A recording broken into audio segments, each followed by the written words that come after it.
Global 21 бизнес жүйесінде біз қалай табыс табамыз?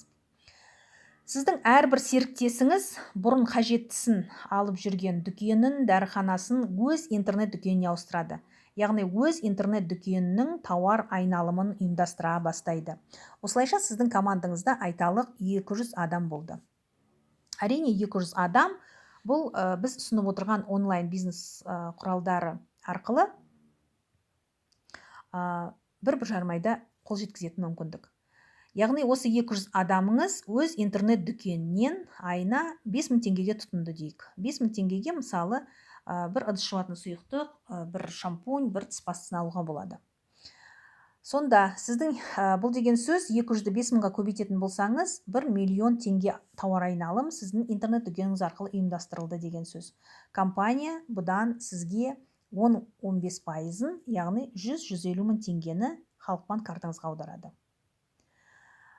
Енді 200 адамыңыз айталық осы бизнес мүмкіндікпен 5 адаммен бөліскен жағдайда сіздің командаңызда 1000 адам болады деген сөз. Енді 1000 адам өзіне керекті өнімді өз интернет дүкені арқылы айталық 5000 теңгеге алды. Бұл деген сөз сіздің интернет дүкеніңіз арқылы 5 миллион теңгені тауар айналымы ұйымдастырылды деген сөз.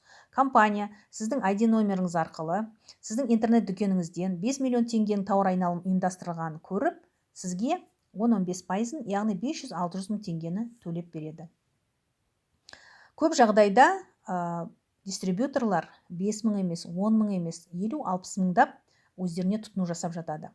Себебі Тиньши компаниясының өнімдері халық сұранысына ие, құрсақтағы баладан бастап қартайған кісілердің талабын қанағаттандыратын өнім. Яғни 1000 адам айталық өзіне керектісін 15 мың теңгеге алды дейік. Бұл деген сөз сіздің интернет дүкеніңіз арқылы 15 миллион теңгені тауар айналымы ұйымдастырылды деген сөз. Яғни 1000-ды 15 мыңға көбейтеміз.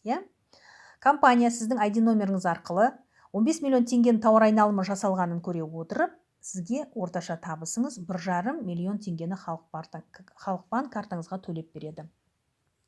Енді бұл жерде сіз ешнәрсе сатқан жоқсыз. Әрқайсысы өзіне қажеттісін өз интернет дүкені арқылы тұтынып жатыр. Сіз бар жоғы тауар айналымын ұйымдастырушысыз.